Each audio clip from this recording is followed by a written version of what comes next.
The other day, I had to go to the doctor for some fucking, what was it? I was doing a sleep study.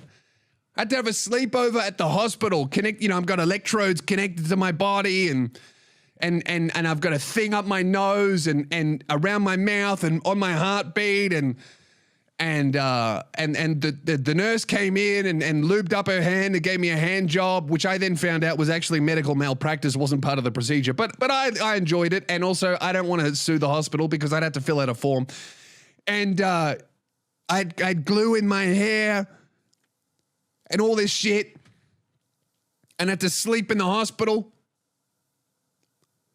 And I completely forgot about this. I got to tell you about this story, and then we'll talk about forms. I should have.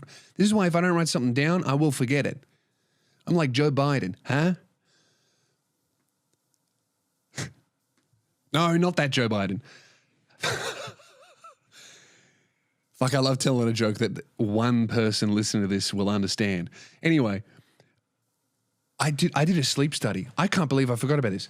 So I did a sleep study, yeah, because I had my surgeries, and this is like the last piece of the puzzle that will show the surgeon how much the surgery has improved, and will also kind of tell me if I also need to get my nose done, because I think I need to get my fucking nose done as well.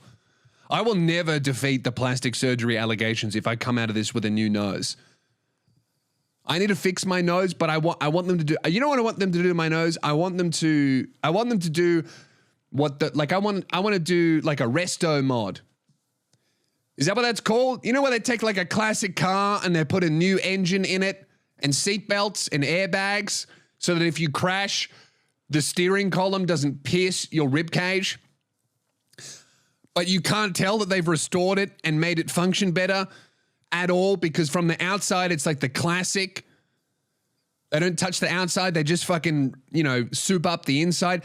I want the doctor to do that to my nose because I like my nose.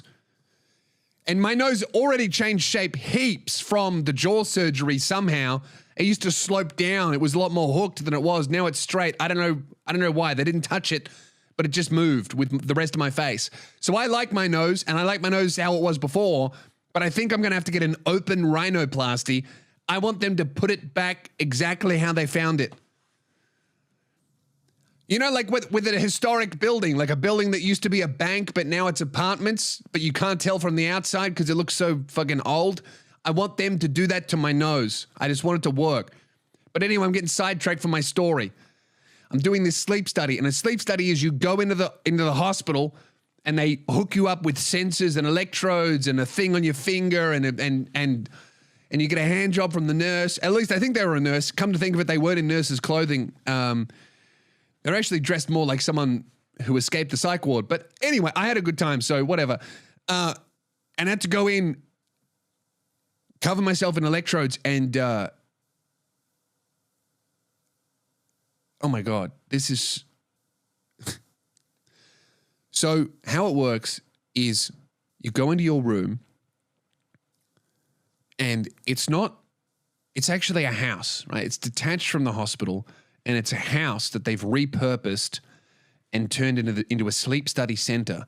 And there's like one nurse who's in mission control, and she's a night nurse. She has to stay up all night and watch everybody from the cameras, make sure everyone's all right, make sure no one has any emergencies during sleep. And she hooks you up and makes sure the equipment is working. So she hooks me up. She puts all the electrodes on me. I have to change out of my clothes and get into my sleep clothes. And then she hooks me up to everything. And then she calls me on the phone from the other room to check if the sensors are working. And it was crazy, man. She goes, all right, close your eyes. And I close my eyes. She goes, yep, I can see that. She gets me to look left. She goes, yes, I can tell you've looked left. These are my eyes are closed. I look right. She can tell I look up, all this kind of stuff.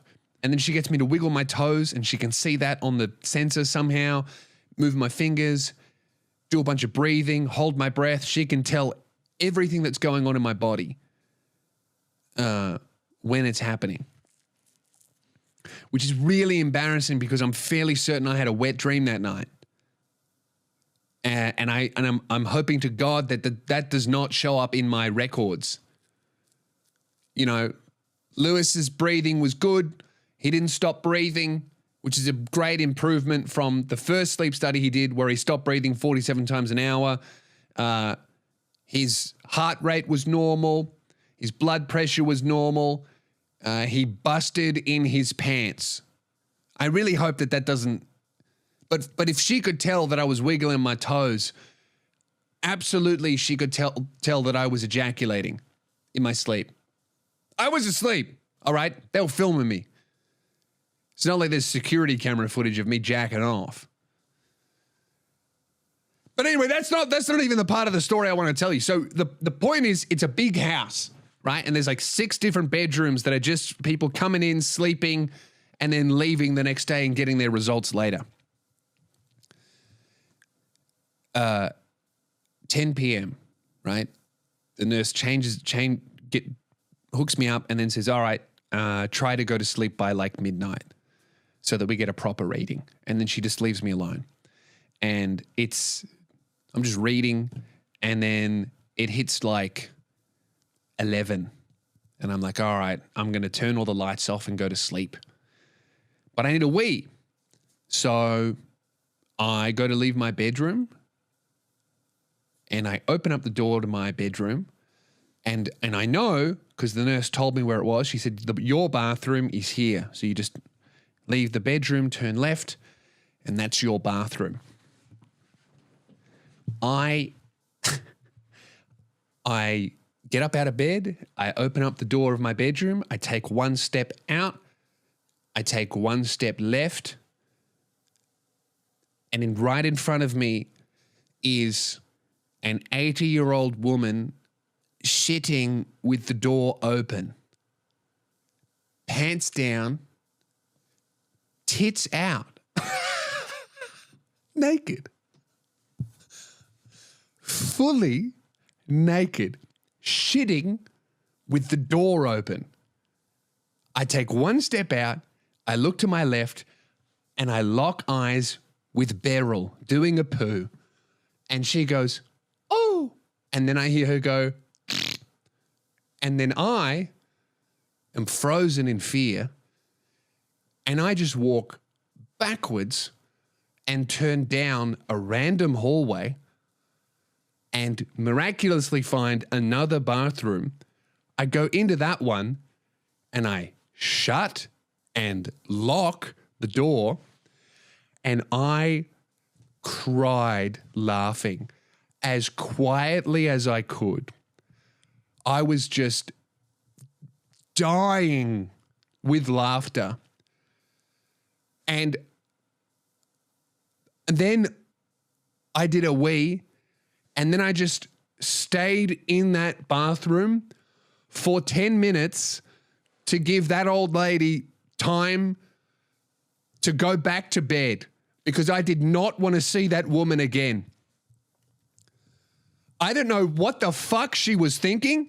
I don't know if she thought that she was the only one there, because it was like, it's a house that they had converted. It was just a multi-bedroom house, so it didn't look like a hospital. I don't know if she thought it was like a hotel, if she was the only person there.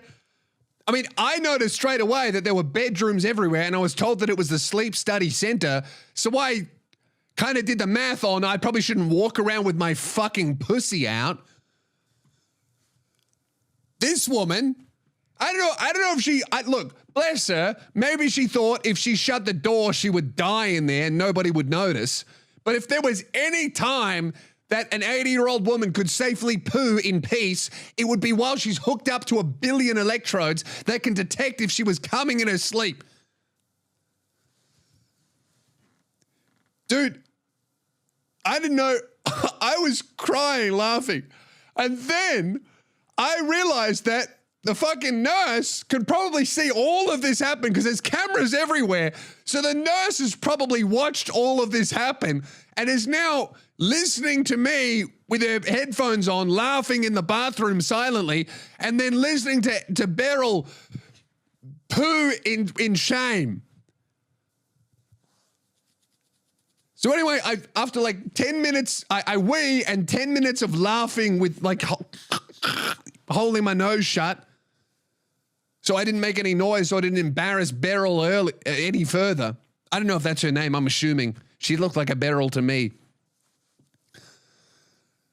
Did you know that when you hit 80, your tits touch your knees?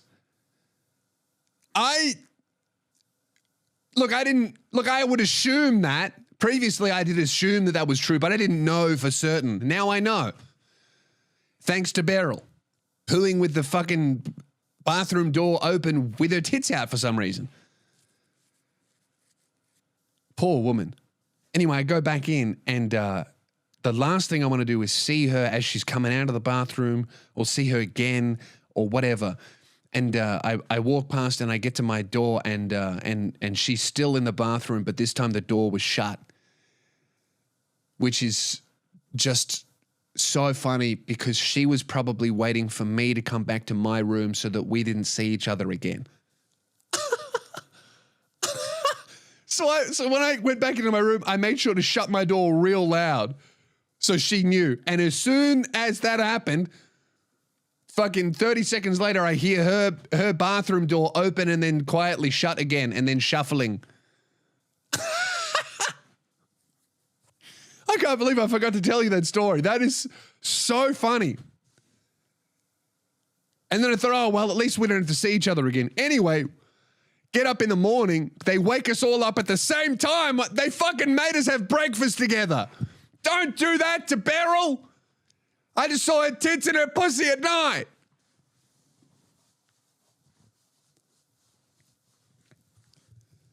So fucking funny, man. Maybe that's why I had the wet dream.